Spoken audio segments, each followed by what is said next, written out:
안녕하십니까. 신인근의 국방TV 시큐리티 뉴스입니다. 오늘도 역시 전세계 각종 군사 안보 또 국제정치 관련한 소식 간추려서 브리핑 해드리겠습니다.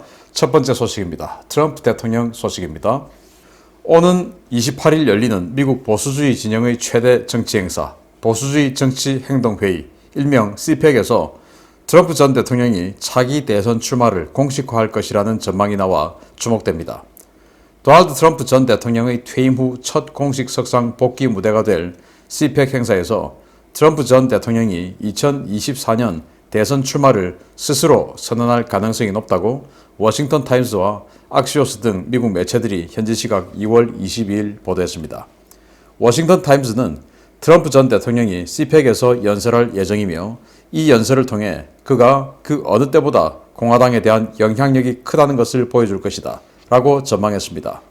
매체는 또 트럼프 전 대통령은 CPEC에서 자신이 2024년 공화당 대선 후보라고 스스로 소개할 것으로 예상된다 라며 트럼프 전 대통령의 CPEC을 통한 차기 대선 출마 선언을 사실상 기정사실로 보도했습니다. 이와 관련해 맷 게츠 플로리다주 하원 의원은 지난 주말 트럼프 대통령을 만났는데 그는 마치 자신이 차기 대선 후보가 될 것처럼 이야기했다 라며 당내 다른 경쟁력 있는 후보가 없는 만큼 그가 차기 공화당의 대선 후보가 될 것이다 라고 밝혔습니다. 한편 트럼프 전 대통령이 창설한 전 대통령실의 제이슨 밀러 고문 역시 트럼프 전 대통령이 공화당 최고 실세다 라는 입장을 밝힌 바 있는데요. 트럼프 전 대통령이 당에 대한 강력한 영향력을 당 장악력으로 진화시켜 공화당을 바꾸고 다음 대선에서 승리할 수 있을지 향후 행보를 지켜봐야 하겠습니다.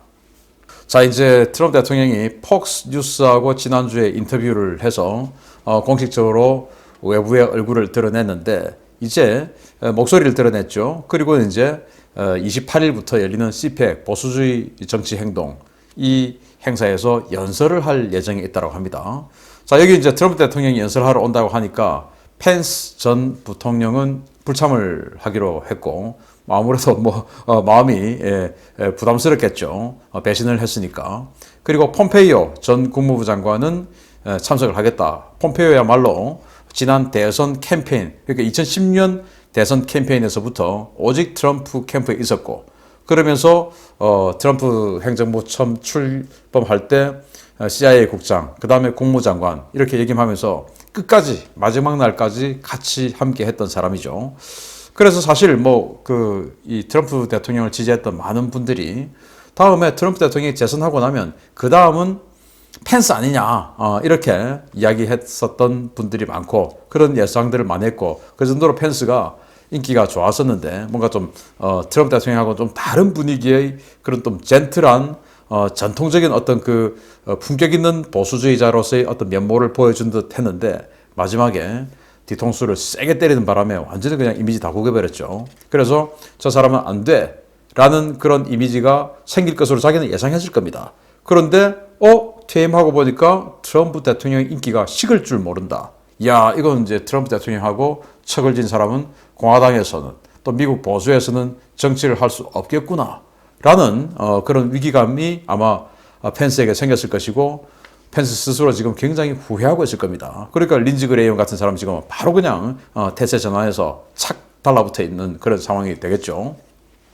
자, 그래서 지금 만약에 트럼프 대통령이 정말로 지금 이 언론들이 예상하듯이 다음 2024년 선거에 출마를 하게 된다면 사실은 이 트럼프 대통령 이후의 차세대 공화당 대선 후보로는 펜스와 폼페이오가 경쟁을 하지 않을까라고 예상을 했었는데 만약에 트럼프 대통령이 대선 후보로 나온다라고 하면은 누가 그 상대가 되겠습니까? 지금 이 상황에서 당내 경선에서 상대가 안 되겠죠. 당 내에서 뽑는 거는 부정선거 이런 거 지금 지금 민주당이 자행했다라고 의심받고 있는 그런 것들 많은 부분이 배제된 상태에서 할 거니까 정말 객관적인 지표가 나오지 않겠습니까? 그러면은 이 트럼프 대통령에게 상대가 될 당내 경선 후보 없죠. 제가 봤을 때 폼페이오 전 국무장관은 트럼프 대통령과 경쟁하려 하지 않고 오히려 부통령 러닝 메이트로 참가하지 않을까라고 생각을 하고 그래서 이제 부통령을 하고 그 다음 트럼프 이후의 그런 정치 행보를 하지 않을까라고 생각을 하는데 저는 폼페이오 선택을 잘했다고 보고 어쨌든 저는 이 트럼프 대통령이 공화당의 이 정치 세력을 확 휘어잡는 것은 찬성을 하지만 다음 대선 후보로 미리 이렇게 거의 공식화하는 것은 조금 부담스럽다라고 생각을 합니다. 굳이 그럴 필요는 없다. 왜? 공격을 사서 맞을 필요는 없죠. 애매해 모호한 행보를 보이다가 막판에 탁 등판을 해야죠. 그렇지만 이 정치 세력은 확실하게 휘어잡아서 자신의 세력으로 하원 2022년 선거 또 2024년 선거 전부 세팅을 하원 상환할 것 없이 많은 부분에서 세팅할 필요가 있다라고 생각하고 배신을 했던 사람들 전부 다 교체를 해서 자기 사람으로 채워넣을 필요가 있다라고 생각합니다. 또 한국에서도 KCP에 그래서 같은 날 지금 이제 24일부터죠. 한국 시간으로 26일부터 같은 이제 미국하고 시간 타임으로 KCP을 하는데 여기에 이제 민경욱 전 의원 그리고 미국 하원 의원도 2명이나 참석을 해요. 그렇게 해서 한국에서도 비슷한 그런 주제로 이 보수주의 행동에 대해서 논의를 합니다. 많은 분들이 KCP에 대해서도 관심을 가져주시기 바랍니다. 두 번째 소식입니다. 조 바이든이 지명한 차기 법무부 장관 메릭 갈랜드의 인사청문회에서 그야말로 아무 말 대잔치가 쏟아졌습니다. 도대체 어떻게 이런 사람이 국가의 법무를 총괄하는 법무장관 후보자로 지명될 수 있는지 미국도 정말 심각한 상황인 것 같습니다. 현지 시각으로 2월 22일 열린 연방 법무부 장관 인사청문회에 출석한 메릭 갈랜드 후보자가 황당한 발언들을 쏟아내어 청문회에 참석한 의원들은 물론 미 국민들을 충격에 빠뜨리고 있다고 게이트웨이 펀딧, 내셔널 파일, 악시오스 등 주요 매체들이 일제히 보도했습니다. 메릭 갈랜드 후보자는 최근 미국 오레곤주 포틀랜드 등 동부, 서부 대도시에서 발생한 좌파 폭력 단체들의 관공서 습격과 파괴 행위를 극단주의 테러리즘으로 규정하고 대응해야 하지 않겠냐라는 질의에 대해서 해당 사건들은 밤에 일어났으니까 테러로 볼 수 없다라는 황당한 답변을 내놓았습니다. 그는 여러분은 그 사건을 국내 테러리즘이라고 주장하지만 그 사건들은 해당 시설에 아무도 없었던 밤에 일어났다. 그것을 어떻게 테러리즘이라고 할 수 있느냐? 라며 최근 발생한 좌파들의 폭력 행위를 두둔했습니다. 그는 또 최근 문제가 되고 있는 국경지역의 불법 미립국에 대해서도 나는 그 사람들이 국경을 몰래 넘나드는 것이 불법이라고 생각하지 않는다. 라는 발언을 해서 의원들의 항의를 받았고 장관이 되면 1월 6일 트럼프 지지자들에 의한 의사당 난동 수사를 최우선 과제로 추진하겠다라고 밝혀 공화당 의원들의 거센 반발을 샀습니다. 메릭 갈랜드 후보자는 시카고 출신의 판사로 법조계 오바마, 힐러리 라인의 핵심 중의 핵심으로 꼽히며 오바마 임기 말기에 대법관 후보로 강력하게 추천되었던 정치 성향이 짙은 인물인데요. 아무리 정치 판사로 악명을 떨친 사람이지만 청문회에서까지 저런 상식 밖의 발언을 한 인물이 법무장관 후보로 지명되는 나라, 미국도 정말 실망을 계속 끼치는 나라가 된 것 같습니다. 야, 지금 오레곤주 포틀랜드에서 이 극좌파 폭력 세력들이 해방구를 만들었죠. 그래서 상점을 약탈하고 그리고 민주당사에 가서 민주당사 다 때려 부수고 그렇게 했는데 그 수십일 동안 해방구를 만든 거 그런 폭력 행위에 대해서 그 테러 행위 아니다. 밤에 민주당사 가서 깨트리고 밤에 상점 가서 그냥 약탈하고 했는데 그건 다친 사람 없지 않느냐? 그게 무슨 테러냐? 이렇게 지금 법무장관 후보자가 이야기를 해요. 이게 여러분들 맞는 말입니까? 아니 법을 집행해야 되는 최고 책임자인 법무장관이 이런 이야기를 하는 게 맞는 겁니까? 황당하죠. 거기다가 이 국경지역에서의 불법 미립국 중남미 사람들이 이제 미립국 하고 있는 그 부분에 대해서도 의사를 물으니까 나는 그 불법 아니라고 생각한다. 살려고 오는 사람인데 왜 그걸 불법이라고 하냐? 아니 자기가 무슨 유엔 사무총장 선거에 나간 사람도 아니고 미국 국익을 위해서 미국의 법을 집행하는 법무부 장관 후보자로서의 인사청문회를 하는 것이지 무슨 유엔 인권 대사 지금 청문회를 하는 걸로 착각하는 것 같아요. 그래서 도저히 이건 제대로 된 인사라고 할 수 없다라는 그런 생각을 정상적인 사고를 가진 사람들은 할 수밖에 없는 것이죠. 그러면서 1월 6일 날 의사당 난동 했던 자들은 전부 발본색원하겠다. 정말 발본색원할 것 같으면 그 바이킹맨 이런 사람들 그 낸시 펠로시 사위하고 어깨동무하고 사진 찍고 했던 그 자들부터 발본색원을 해야지. 그 애들은 다 풀어주고 아무 폭력 행위를 하지 않았던 오스키퍼스 이런 민병대원들 다 잡아넣는 게 이게 제대로 된 법 집행인가? 정말 불공정, 과정은 공정하고 결과는 정의롭다라고 하면서 완전히 반대로 가고 있는 어느 나라하고 똑같은 그런 행동 또 말하고 있는 것 같습니다. 민주파리들은 동서양 막론하고 똑같은 것 같지 않습니까? 세 번째 소식입니다. 대북 제재 위반 혐의로 미국으로부터 여러 차례 경고와 의심을 받아온 이 정부가 미국의 또 다른 주적인 이란과 접촉해서 대이란 제재 위반 소지가 있는 합의를 한 사실이 밝혀져 파문이 일고 있습니다. 한국 정부가 이란의 동결 자금 문제와 관련해서 최근 이란 정부와 공식 합의했으며 미국과의 협의만 남아있다고 관영 이라니아 통신이 현지 시각 2월 22일 보도했습니다. 매체는 이란 외교부의 공식 성명을 전하며 압돌 나세르 햄마티 이란 중앙은행 총재가 유정현 이란 주재 한국 대사를 만나 한국 내 이란 동결 자금의 이전과 사용 방안에 대해 합의했다라고 보도했습니다. 이번 회동은 이란 정부가 아닌 한국 정부의 요청에 의해 이루어졌고 유 대사는 이란 측에 한국 정부는 한국에 있는 모든 이란 자산을 사용하기 위해 필요한 모든 조치를 할 준비가 되어 있고 이와 관련해 아무런 한계나 제약이 없다라는 발언을 했다고 이라니아는 보도했습니다. 유 대사의 이란 발언에 대해 햄마티 총재는 이란 중앙은행은 한국의 이러한 접근 방식 변화를 환영한다라며 다만 우리는 한국의 은행들이 지난 몇 년간 이란과의 협력을 거부한 데 대한 보상을 요구하기 위한 법적 절차를 계속할 것이다 라며 기존의 동결자금 반환은 물론 한국 시중은행들에 대한 징벌적 배상 요구도 할 것이다 라는 입장을 밝혔습니다.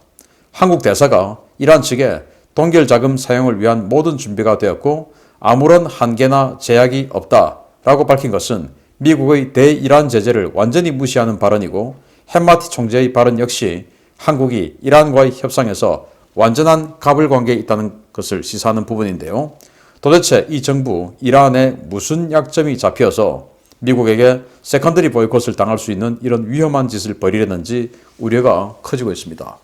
여러분 지금 너무 좀 충격적이지 않습니까? 우리 상선이 납포가 되었죠. 이란에게.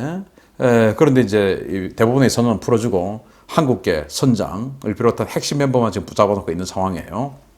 뭐 다른 나라 선원들 필요 없는 거죠. 자, 그래서 정말 이 우리 정부가 먼저 제발 좀 만나주세요 라고 해서 지금 한국의 국내에 동결되어 있는 이란 자금 70억 달러, 우리 돈으로 한 8조 원 정도 되죠. 이건 뭐 이란 돈인 건 맞는데 문제는 미국이 지금 세컨더리 보이콧 가동하고 있지 않습니까? 대이란 제재법, 대북한 제재법처럼 대이란 제재법도 작동이 되고 있어요. 유엔에서는 이 대이란 제재를 풀었지만 2020년 10월부로 풀었지만 미국은 그대로 유지하고 있습니다. 자, 그러면은 우리는 미국과 동맹관계고 미국은 세계 최강의 국가고 미국의 제재를 받아서는 살 수가 없는 그런 세계적인 구조고 이런 상황에서 미국이 하지 말아라고 했는데 그러면 세컨더리 보이콧 하겠다라고 했는데 그 70억 달러를 돌려주는데 아무런 제약이 없다. 한계도 없다. 라고 우리 스스로 가서 이야기를 한 거예요. 그러니까 한계, 제약, 어떤 방식도 우리는 미국의 눈치 안 보고 한다. 그러니까 이란 중앙은행 총재가 야, 니들 그 접근 방법 정말 환영한다. 잘한다. 그런데 말이야. 그건 그거고 니들 그동안 우리 거 70억 달러 가지고 있었던 거 그에 대한 이자들 받을 거야. 또 그건 또 저는 또 당연하다고 생각해요. 뭐 돈을 가지고 있었으면 거기에 이자가 붙었을 거니까 이자 돌려줘야 되는 거 맞다라고 봐요. 그런데 그 돈을 우리가 받지 못함으로 인해서 그 돈을 가지고 다른 거 뭔가를 하려고 했던 걸 못했어. 그러니까 그에 대한 손해배상 이들이 해줘야 돼. 징벌적인 손해배상 할 거야. 라고 지금 이야기하는 겁니다. 이걸 만약에 대한민국 정부가 미국과의 협의하에 이런 일이 진행됐다면 감히 이란이 지금 미국의 부탁으로 인해서 세컨더리 보이콧으로 인한 그런 제도적인 제약 장치로 인해서 우리가 이란에게 돈을 주지 못했던 것을 우리에게 징벌적인 손해배상을 하겠다. 이따위 소리 할 수 있겠습니까? 그런데 미국을 완전히 배제하고 우리는 미국 다 필요 없고 우리는 제약, 한계 이런 거 없어. 세컨더리 보이콧 맞는 거 우리는 더 즐겨. 왜? 그래야 우리 국가를 완전 나락으로 빠뜨려가지고 전부 그냥 못 살게 만들어서 영원히 그냥 사다리 그냥 다 걷어차가지고 다 극빈자 만들어가지고 영원히 가진 자를 정하게 만들어서 민주당을 찍게 만드는 우리는 이 장기적인 플랜 하고 있으니까 이들이 우리 세컨더리 보이콧 맞게 해주면 땡큐야 땡큐. 이거 아닙니까 이거 도대체. 그게 아니면 어떻게 이런 발언을 할 수가 있는가요? 그리고 저는 또 이 장면에서 이런 의심을 안 할 수가 없는 게 지금 전 세계에서 북한하고 관계를 아주 진하게 가지고 있는 나라는 중국, 그리고 이란, 시리아, 이 나라죠. 거기다가 이제 약간 조금 더 진한 관계가 이 세 나라보다 못하지만 러시아. 이렇게 있는데, 자, 이란은 북한과 완전히 지금 뭐 거의 형제의 나라처럼 지금 지내고 있습니다.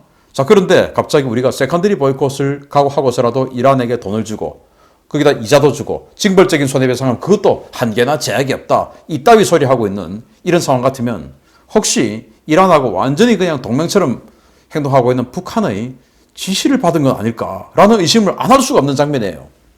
야, 이란 내가 좀 챙기고 있는데 잘 좀 봐줘. 편의 좀 봐줘. 하자라는 대로 좀 해줘. 라고 전화가 오지 않았을까? 아니면 아주 머리에 피도 안 마른 여자애가 한마디 하니까 전 세계 인권단체, 유엔의 인권, 미국, 새 정부의 모든 인권 관련한 어떤 그런 강력한 제재, 견제를 감수하고서라도 대북한 인권법을 만드는 이런 나라 아닙니까? 그런데 아마 연락 한번 받지 않는 다음에 어떻게 이란에게 이렇게 세컨더리 보이콧 각오하고 이런 일을 할 수 있단 말입니까? 아무런 제약이나 한계가 없다. 정말 충격적인 나라입니다. 어떤 일이 벌어질지 두렵기만 합니다. 마치겠습니다. 감사합니다.